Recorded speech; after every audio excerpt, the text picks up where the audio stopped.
سعدیہ ایک اسکول میں sports teacher ہیں. کھیل کے میدان میں تو نہیں، لیکن اس اسٹور میں آ کر انہیں اپنے خاتون ہونے کا شدت سے احساس ہوتا ہے. اور وجہ ہے پنک ٹیکس. یہ پنک ٹیکس کیا ہے؟ یہ کتنے کا تھا؟ میم یہ 1810 کا. اور یہ مین کا کتنے کا ہے؟ یہ 765 کا.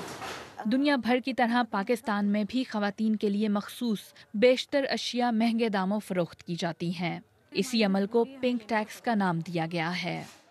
وہی چیز اگر آپ دیکھیں وہی فیبرک ہوگا، وہی سب مطلب پروڈکٹس ہوں گے، لیکن وہ مین کی سستی ہوتی ہیں، وومن کی مہنگی ہوتی ہیں. اور اتنا یہ بڑا ایشو ہے، اس پہ جو ہے میں کیا کہوں، لیکن آپ کو پتہ ہے کہ چیزیں ہمیں جو ہیں وہ خریدنی پڑتی ہیں، ہماری مجبوری ہے.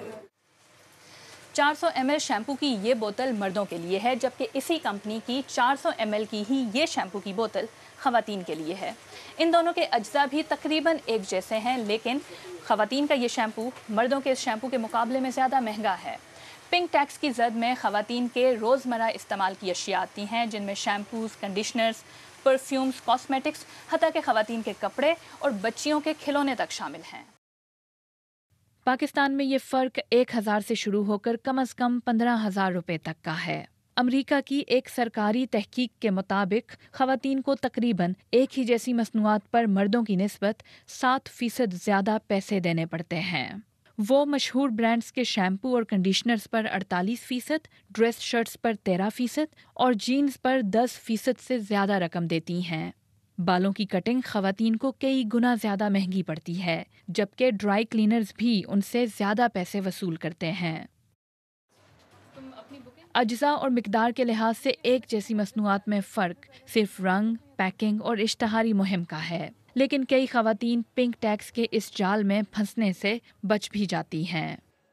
میں کوشش کرتی ہوں کہ مین سائٹ پہ جاؤں، کیونکہ ان کی جینس جو ہوتی ہیں چیپر سائٹ پہ ہوتی ہیں. اس کے علاوہ بچوں کا بھی میرا یہ ہوتا ہے کہ گرلز اینڈ بوائے، سو میں دونوں کے لیے ایک ہی لے لیتی ہوں. اور ٹی شرٹس آف کورس اس میں کوئی اتنا بڑا ڈفرینس نہیں ہوتا ایکسیپٹ کلرز کا. کلرز بھی اب آپ کو مل جاتے ہیں بوائز میں بھی اور گرلز میں بھی، تو وہ بھی ہمیں ایز کمپیئر ٹو گرلز آپ کو بوائز میں چیپر مل جاتے ہیں. ایک اندازے کے مطابق پاکستان میں صرف 2% افراد ہی صارف کے حقوق سے متعلق قوانین سے واقف ہیں، جبکہ پنک ٹیکس سے نمٹنے کے لیے کوئی ایسا قانون ہے ہی نہیں جس کے ذریعے کمپنیوں یا دکانداروں کو مردوں اور عورتوں کو ایک جیسی چیز مختلف قیمتوں پر فروخت کرنے سے روکا جا سکے. فرحت جاوید، BBC نیوز، اسلام آباد.